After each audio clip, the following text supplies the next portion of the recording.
Hello my lovely soul family, आपके लिए एक और रीडिंग लेके आई हूँ जिसका टॉपिक है कि आपकी दमदार बातें हो रही हैं लोगों के बीच में। तो आपके ऊपर अब रुतबा तो चलने वाला है नहीं किसी का, क्योंकि आप खुद में एक दमदार मजबूत पर्सनैलिटी के व्यक्ति पर्सन या पर्सनी बन चुके हैं। क्योंकि ये मेल फीमेल स्त्री पुरुष दोनों के लिए रीडिंग समान है, जनरल रीडिंग है। ओपन माइंड से सुनेंगे, ज़रूरी नहीं आपसे रेजोनेट हो जाए। अगर हो जाती है तो ये रीडिंग आपकी, क्योंकि एनर्जी को पिक करके ही रीडिंग की जाती है। तो फटाफट से अपने एनर्जी को सेंड करेंगे। कैसे करेंगे? लाइक करके, शेयर करके, कमेंट्स करके, सब्सक्राइब करके आप जुड़ सकते हैं चैनल से। दिए हुए नंबर पे आप पर्सनल रीडिंग ले सकते हैं। पर्सनल रीडिंग देखो फ्री नहीं है, व्हाट्सएप नंबर है, व्हाट्सएप पर ही संपर्क करेंगे, मैसेज के द्वारा पूछेंगे रीडिंग की, और डीपी पे सारे चार्ज दिए हैं। जो भी आपको रीडिंग चाहिए बुक करा सकते हैं। कोई भी कॉल अन्य नहीं करेगा। अगर आप कॉल करते हैं वीडियो कॉल या सिंपल कॉल बिना रीडिंग बुक किए हुए, तो आप पर उचित कार्रवाई की जा सकती है।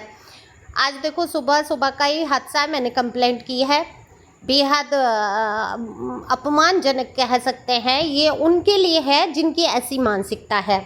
गंदे वीडियो या गंदे फ़ोटो भेजना, मैं ओपन ही नहीं होते हैं, आप सभी जानते हैं। व्हाट्सएप पे प्राइवेसी होती है जिसमें कोई भी लिंक, कोई भी फ़ोटो, कोई भी वीडियो ओपन नहीं होता मेरे सामने। आपकी डिटेल अगर मैं मांगूंगी, आपसे फ़ोटो अगर मुझे चाहिए होगा, हालांकि आपके नाम से रीडिंग हो जाती है, तभी आप भेजें, अन्यथा कुछ भी आप भेजेंगे मैं कार्रवाई करूंगी, जैसे कि आज मैंने की है। क्योंकि हद हो गई समझाते समझाते। हालांकि मेरी सोल फैमिली से मुझे नहीं लगता, जो मुझसे जुड़े हैं, पर्सनल रीडिंग हज़ारों लोग ले चुके हैं, लगभग लाखों की संख्या में लोग पहुंच चुके हैं। तो वो लोग तो ऐसी हरकत करने से रहे। ये कुछ नए लोग हैं जिनको बस नंबर दिखा, और ये उनकी तुच्छ मानसिकता है। मैं आपका टाइम ले रही हूँ कीमती, उसके लिए क्षमा करें। लेकिन आप समझ सकते हैं कि स्त्री जब ऑनलाइन वर्क करती है, घर से बाहर जाए तो समस्या, ऑनलाइन वर्क करे तो समस्या, आखिर करे क्या? मैं परेशान नहीं होंगी, क्योंकि मेरे लिए कोई भी शरीर नहीं है। किसी की भी तुच्छ बुद्धि मुझ पर असर नहीं करेगी। मेरे लिए सभी सोल हैं। तो सोल पवित्र होती है। ये गंध आप ऊपर से जो लपेट के मुझे भेज रहे हैं, ये मुझ तक नहीं पहुंचेगी। ये आपका व्यर्थ प्रयास है। हालांकि मेरा टाइम ख़राब होता है, इसके लिए मैं कंप्लेंट करूंगी। तो चलते हैं रीडिंग पे। आप लोग समझ गए हो, जब बेहद आवश्यकता हो, बहुत दुख में हो, बहुत परेशानी में हो, तभी आप मुझे मैसेज करें रीडिंग के लिए, और रीडिंग बुक करा के स्किनर मांगे, क्योंकि डीपी पर चार्ज दिए हैं, और अपनी फ़ीस जमा करें और रीडिंग करा लें। ओके, आप लोग समझ गए होंगे। अब क्योंकि सर से ऊपर पानी हो चुका है, चलिए कोई बात नहीं, यहाँ मैं परेशान नहीं होती हूँ। हाँ, मेरा टाइम बहुत कीमती है, क्योंकि मेरे जो व्यूवर हैं, जो मेरे क्लाइंट हैं, वो बहुत परेशान हो जाते हैं। अगर उनकी रीडिंग चल रही है और बीच में कॉल आ रहे हैं या मैसेज आ रहे हैं, तो वो लोग परेशान होते हैं। तो देखो, कार्ड मैंने शफल कर लिए जैसा कि मैंने बोला, और क्षमा करें इतना आपका टाइम लिया। आप लोग स्किप भी कर सकते हैं उस चीज़ को। देखो, अगर मैं बात करूं आपकी, तो जिसकी भी यहाँ एनर्जी निकल के आ रही है, तो आप पर अब रुतबा तो चलने वाला है नहीं, क्योंकि बहुत कुछ अत्याचार सहन कर लिया आपने लोगों का, बहुत ताने उल्हाने सुन लिए। आपकी जो बुद्धि, जो योग्यता, जो क्षमता आपकी थी, कभी आकी नहीं गई। उसको किसी ने ये सोचा ही नहीं कि आप एक प्यारा सा दिल भी रखते हैं, आपके अंदर भी भावनाएं हैं। आपको जैसे कि मशीनी इंसान समझ लिया गया।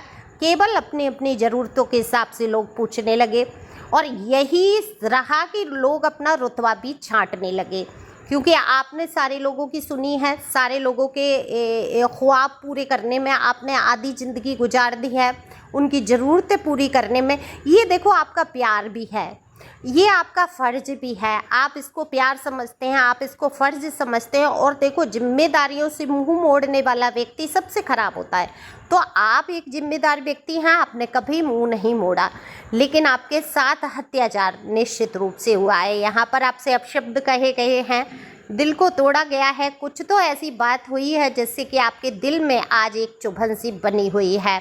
कोई चुभन है आपके दिल में, और इस चुभन को आप भूलने की बहुत कोशिश कर रहे हैं, हालांकि दिमाग से निकालने की कोशिश कर रहे हैं। हो सकता है किसी के शब्द आपको इतने चुभे हैं कि आपके दिल को चीरते हुए पार हो गए हैं।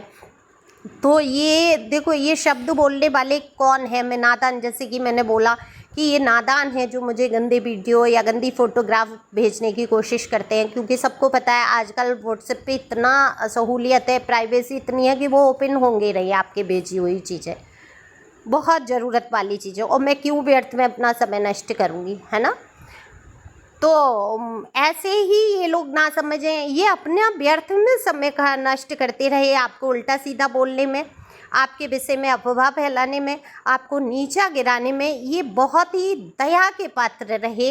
दरअसल इनके खुद के जीवन में तमाम तरीके की उलझनें, तमाम तरीके की परिस्थितियां बनकर ऐसी खड़ी हो गई, इनको ऐसा लगने लगा कि आप बहुत अच्छी पोजीशन में चल रहे हैं, आपके जीवन में सुखी ही सुख है, तो क्यों ना ऐसा कुछ किया जाए कि आप भी थोड़ा सा दुखी हो जाए। तो यही आपके साथ रहा, लेकिन आज आपने अपना रुतबा बरकरार रखा है, आपने दिखा दिया है आप किसी से कम नहीं हैं। तो अब आप किसी का रुतबा झेलेंगे भी नहीं, कोई आपको गाली गलौज नहीं कर सकता, कोई उल्टा सीधा नहीं बोल सकता। अगर आप मेल हैं तब भी आपके साथ कार्य क्षेत्र पे अगर कोई कुछ कहना चाहता है आपसे या अपना रुतबा छांटना चाहता है, वो नहीं चलेगा। घर गृहस्थी में अगर कोई आपके ऊपर हावी होने की कोशिश कर रहा था तो अब वो नहीं हो पाएगा।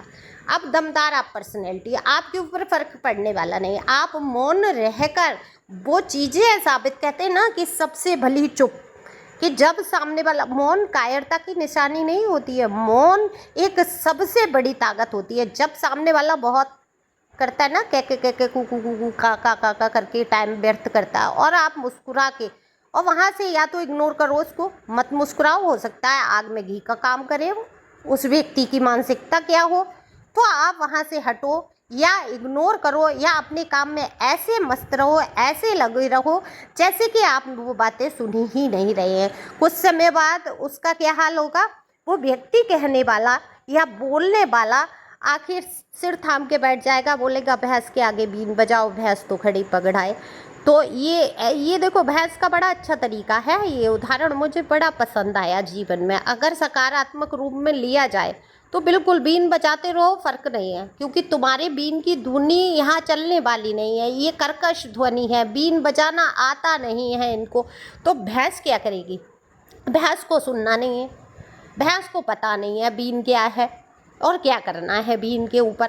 तो बिल्कुल जब आप घबरा जाएं, जब परिस्थिति में फंस जाएं, तो बिल्कुल बजाने दीजिए बीन, और आप इग्नोर करिए, और बिल्कुल वहाँ रहते हुए आप संघर्ष करिए, बिल्कुल मौन रहकर भी। आप कहेंगे दिल दुखता है, परेशान होती हूँ, कैसे सुन पाऊँगी मैं ये सब चीज़ें। आपको सुनने को बोल कौन रहा है? आप सुन ही क्यों रहे हो? भैंस क्या सुनती है उस बीन को, जब उसके स्वर नहीं पता, ताल नहीं पता, उसको पता नहीं कि ये, मैं आपकी तुलना भैंस से नहीं कर रही हूँ, है ना। अच्छी चीज़ें तो हमें चींटी से भी सीखनी चाहिए, संग्रह करती है चींटी, कैसे इकट्ठा, कितनी मेहनत, तो हमें चींटी से भी सीखना चाहिए। क्रम में चलना, कितना एक बैलेंस, तो बैलेंस ज़िंदगी का हम चींटी से भी सीख सकते हैं।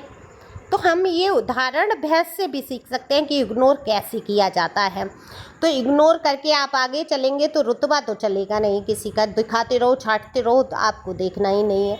तो इधर आपकी दमदार बातें लोग कर रहे हैं, लोग ये कह रहे हैं आपके अंदर वो पावर आ चुकी है कि अब आपके जो भी रिश्तों में मनमुटाव था, जो लोग आपको परेशान करने की कोशिश कर रहे थे, अब इनकी सारी क्षमताएं ख़त्म हो गई हैं। अब ये बातें ज़रूर करते हैं इस इंसान के पीछे, लेकिन अब ये इसका कुछ बिगाड़ नहीं पाएंगे। ये लोग आपके लिए कह रहे हैं, आपकी पर्सनैलिटी की तारीफ़ हो रही है, आपकी पर्सनैलिटी जो निखर के आई है, पहले से आप स्मार्ट हो गए हैं, खूबसूरत हो गए हैं, ड्रेसिंग सेंस में बदलाव आया है, कुछ नया, या तो हेयर कलर किया है या हेयर कटिंग की है, कुछ तो किया है, सैलून जाने की सोच रहे हैं या होकर आए हैं, ऐसी मुझे यहाँ पर स्थिति आपकी दिख रही है। इंट्यूशन में आ रहा है मुझे, क्योंकि हेयर कलर की खुशबू आ रही है। तो किसने लगाया मुझे बताना ज़रूर, या लगाने की आप सोच रहे हैं।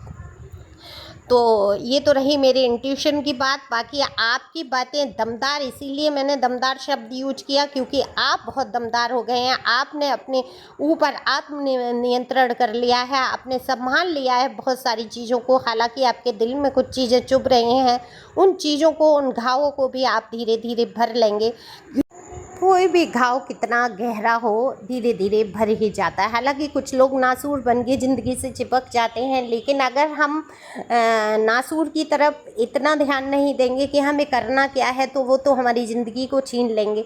तो आपको ये तो सोचना होगा कि आप क्या डिसीजन लें। आपने सब कुछ करके देख लिया है, आप हिम्मत हार के अगर बैठे हैं, तब आपको एक यही उपाय बचता है कि आप सबसे बड़ा मूल मंत्र अपने जीवन में अपना सकते हैं कि इग्नोराय नमो नमः। तो सबसे पहले आपको यही करना है, अपने आप से प्यार करना है। जब आप अपना सम्मान करते हैं, अपनी क्षमताओं को पहचानते हैं, तो लोग भी आपके बारे में दमदार बातें करते हैं। तो आपने अपने आप से सेल्फ लव करना शुरू कर दिया। देखो, सेल्फ लव का मतलब यही नहीं है अच्छे कपड़े पहन लिए, ख़ुद को तैयार कर लिया, मेकअप कर लिया, घूम के आ गए, यही सेल्फ लव नहीं है। सेल्फ लव है अंदर से हील होना है। हमें किसी व्यक्ति को दुख नहीं पहुंचाना है। हमें वो बात जो हम बोल रहे हैं, सबसे पहले बोल के अपने ऊपर सोचना है कि ये मुझे कैसा लगेगा। अगर मुझे सही लग रहा है तभी दूसरे को बोलना है। ये भी एक सेल्फ लव की एनर्जी में आता है। खुद को खुश रखना, खुद के बारे में सोचना परम धर्म कर्तव्य बन जाता है सेल्फ लव में, कि कोई मेरा दिल नहीं दुखा सकता। मैं किसी को अपने जीवन में इतनी एंट्री इजाज़त दूंगी ही नहीं या दूंगा ही नहीं। वो दरवाज़ा खुलेगा ही नहीं जो कोई आकर और मुझे चोट पहुंचा सके। तो एक ही तरीका है आपका कि आपको कोई चोट नहीं पहुंचा सकता, कि अपने आप को, अपनी भावनाओं को अपने लिए रखो।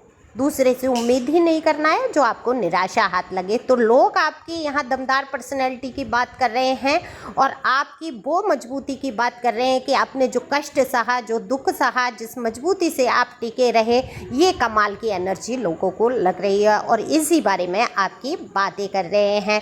तो आप खुश रहो, मस्त रहो और इसी बलबूते पे आप आगे बढ़ते रहो। इंस्टा चाहो इंस्टा ज्वाइन कर लो, ऐप भी चाहो ऐप भी ज्वाइन कर लो। इंस्टा का लिंक मैं दे दूँगी, तो वहाँ से आप ऐप भी ज्वाइन कर सकते हैं। वैसे यहाँ दिया है चैनल पे, और 2 और चैनल हैं उनका भी लिंक है, वो उनको भी ज्वाइन कर सकते हैं। अलग अलग रीडिंग होती है। तो आज की रीडिंग यहीं समाप्त करूँगी। Thank you for watching my channel. Thank you angel, thank you God, thank you प्यारी व्यूअर्स।